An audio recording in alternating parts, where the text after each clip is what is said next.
The spooky fun of Halloween. Halloween is a special day on October 31st.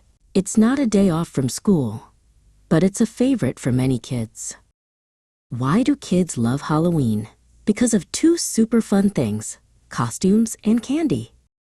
On Halloween night, kids dress up in funny and spooky costumes. They can be witches, monsters, or anything they imagine.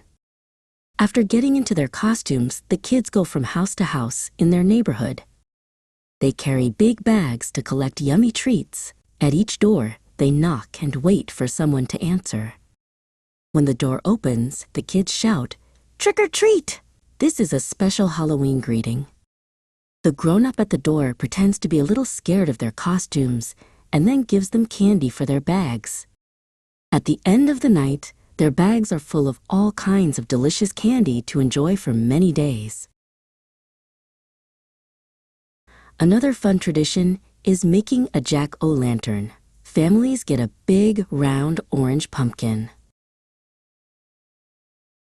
They carve a funny or spooky face into the pumpkin and put a light inside. It glows in the dark and looks like a friendly face watching over the night.